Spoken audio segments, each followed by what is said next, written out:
This is an interview at the Public Library Center, Moriches, New York. It is the 11th of March, 2004, 10:15 a.m. The interviewers are Wayne Clark and Mike Russert.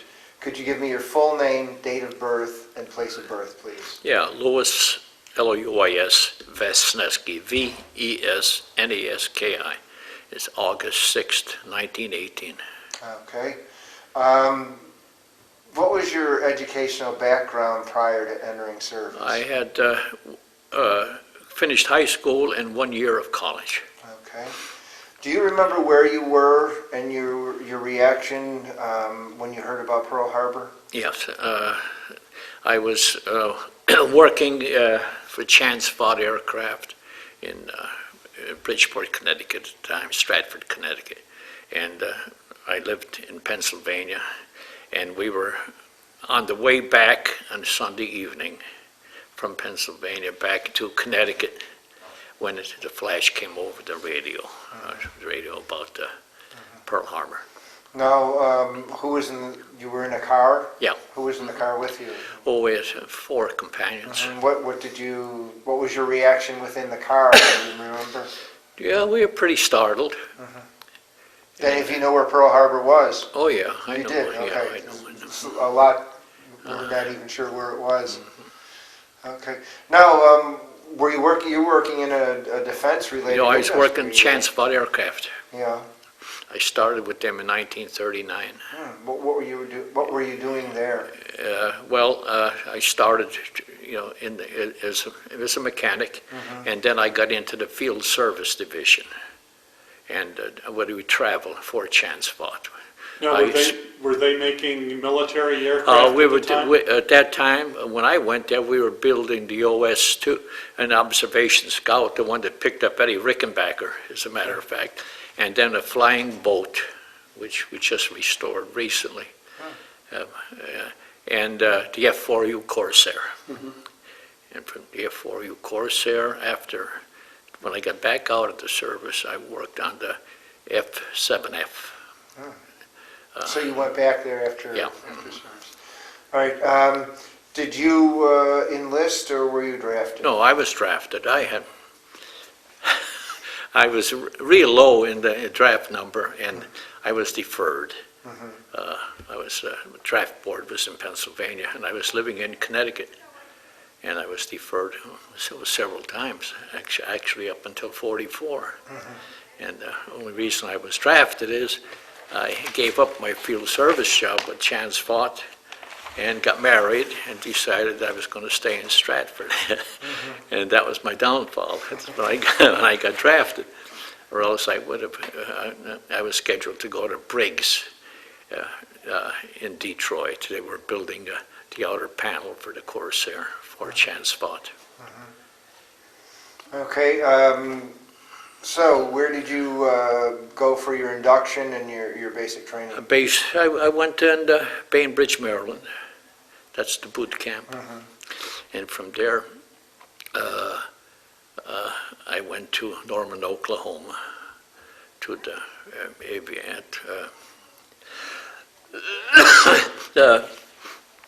I forget what they call it now. I got it all on my papers.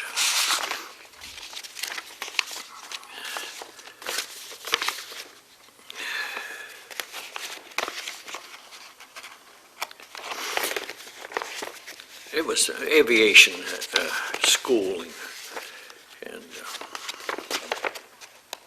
I think it's on the back here. No.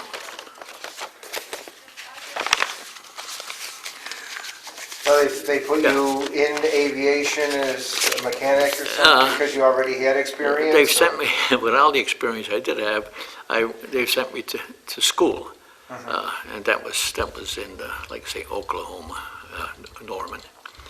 And that was 6-7 months, I believe, if I remember correctly.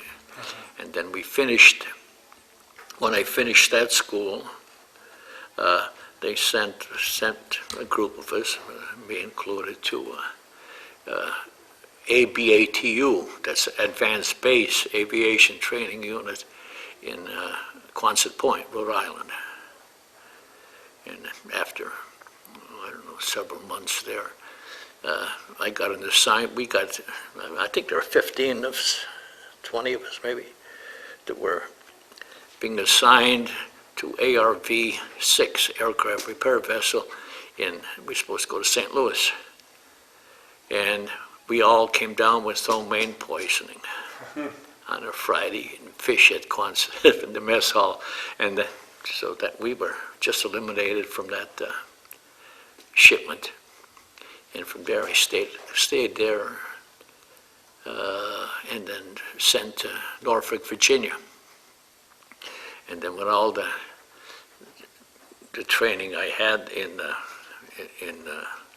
aircraft and the schooling, then they sent me to Norfolk, Virginia. Like I said, they didn't know what to do with us, and they put me in weights and balances department, which I had no knowledge whatsoever. And Do so you remember when that was? pardon me? Do you remember when that was? That was up until I got discharged. Okay. So it was probably late in the war then? Yeah, we was in 46 Okay. when I was discharged. So I spent the rest of my military service at Norfolk, Virginia, at the air station. Now, what did you do in that? Well, it was just balancing the weights and PBMs. There were only three of us. There was an officer and another fella, I don't remember his rank, and myself. I was the lowest ranked of them because they weren't giving out any ranks at that time at 44 and after. I mean, very few, if any. And it was just raising the planes, putting different weights to balance. Balance the flight with weight balance, that's all it is, weights and balances on the PBM. That was made by Martin. Now, what type of airplane was that? But PBM, a patrol boat, Okay. Martin. It was a flying boat then? Yeah. Okay. And that's where I spent the remainder of my military service. But like I say, before that, when I worked for Transfot, I worked in the field at Floyd Bennett Field in Brooklyn, and from there I went to North Island in San Diego, worked with the Marine Group ABG-2 and at the air station. And then there were about 6 or 7 of us. We were servicing any modifications for the F-4U. That would, the reports from the field that would come in. Example, there Were there any major problems with it or adjustments that you had to make? Oh yeah, we had for one thing, they found that in a rollover and in a landing, a pilot would get crushed because the seat, the cockpit seat was too low. So we had a modification. That was a big job, raising the suit. And then another, it was 250 caliber guns on the F-4, on the Corsair, and they were jumping out of their trunnions when being fired. And that was a huge modification, and they were setting the wings. That, and then we had the crew that worked on the engines, 2 or 3 fellows. And we had pilots. I just can't think of one. One was an ace, Jose. I don't know, it wasn't Dugan. But anyhow, they had a Zero, the Japanese Zero, and a Grumman F, their fighter, the F-4. They had the 4F and 6F fighter plane, and they would.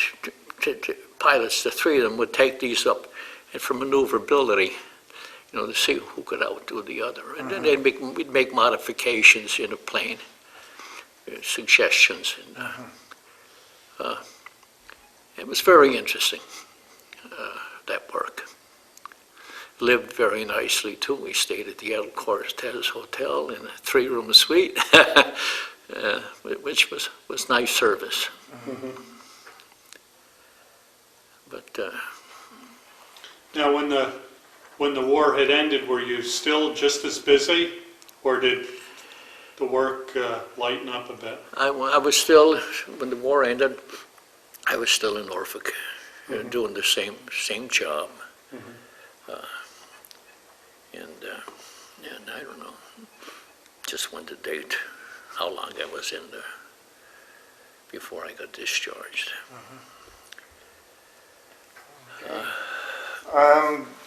Did you ever see any USO shows at all, or? Shows? Yeah. Oh, yeah. Oh, yeah. What were yeah. some of the? Well, Jonathan Winters was quite an entertainer. It was young days. This was in Norman, Oklahoma, and he came in and for the group of the sailors. They were sailors and Marines. Other than that, I don't remember any. I know we had quite an experience when we left boot camp to go to Norman. There were, I guess, 50-some in our group, and we got put up for the night in a barracks, and it was loaded with bed bugs. Oh. So all night long, all we were doing was yakking and gabbing, and they moved us out the next day. But it was a barracks that was uninhabited, and it was infested. But other than that,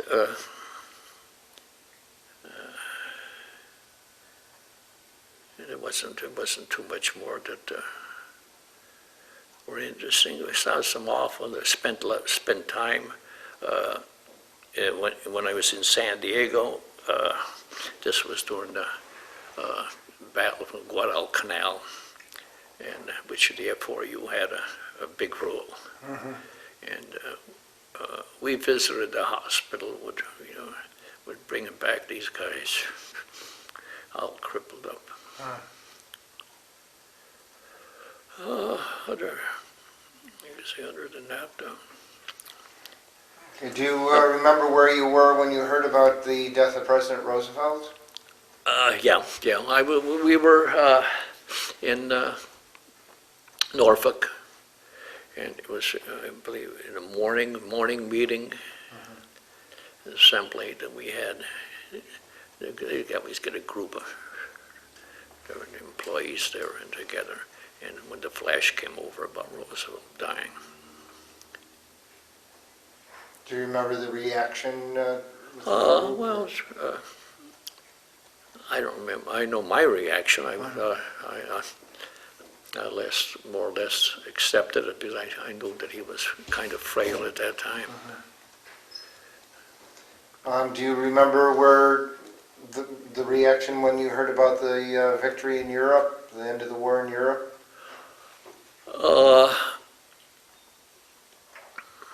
I just don't remember where it was. How about the dropping of the atomic bombs? Did you recall No, that was startling. Yeah, it was Truman. Yeah, that was on, I believe, one of them was on my birthday, August 6th. Did you understand the devastation or the amount of devastation of one bomb, or was that... No. It was kind of, I don't know if naive or what, but it just didn't ring a bell at the time. You know it was catastrophic, but you didn't know exactly the amount of the devastation. Now, you were married while you were in the service, Yeah. correct? Was your wife able to move around? She when I was stationed in Norman, at Oklahoma at the school, I was there, I don't know, 7, 8 months or 9 months, whatever. And she came out, because I was only married, I got married in July, and I went in February or March of the following year. And she came out there. We got a room in Norman, right across from Oklahoma University, right across the street from the campus. And after that, I had a friend, George Schaffer, that lived in Providence, Rhode Island, when we got shipped up there to up to Quonset Point, and he had a room in his home, and my wife came up for 2 or 3 weeks to live with him and his wife, and well, we'd come home on the weekends, and so she lived with his wife. Other than that, then she just waited until when I went to Norfolk. She stayed home until I. Oh, you were discharged in 46? Yeah. Where were you discharged? Do you recall? I was discharged from Norfolk. From Virginia, Norfolk, yeah. okay. Did you ever make use of the GI Bill? No. How about the 5220 Club? 5220 Club for about 3 weeks. I'm sorry, I didn't take it longer because they got more benefits the longer they took it. But 3 weeks, I believe, I was out of work. It was $20 a week or whatever. And Did you ever join any veterans organizations at all? I belonged to the Massapequa, Long Island veterans for about 1.5 years, 2 years. And then I moved to New Hyde Park, and that's when I left it. I didn't join after that. Did you ever stay in contact with anyone that was... Pardon me? Did you stay in contact with anyone that was in service with you at all? Oh, yeah. Just George Schaffer, I stayed in contact with him, and another buddy of mine, Charlie Prodney, I stayed in contact with for a number of years until I moved out here to the island from Connecticut. And that's how I came to move out here. It was a chance-fought moved to Grand Prairie, Texas. They left Stratford, Connecticut, and I was scheduled to move with them. And I had a newborn baby, and in Dallas at that time they had a scarlet fever epidemic, and my wife wouldn't go. And that took care of that. Okay. All right, well, thank you very much for your interview. Yeah, thank you.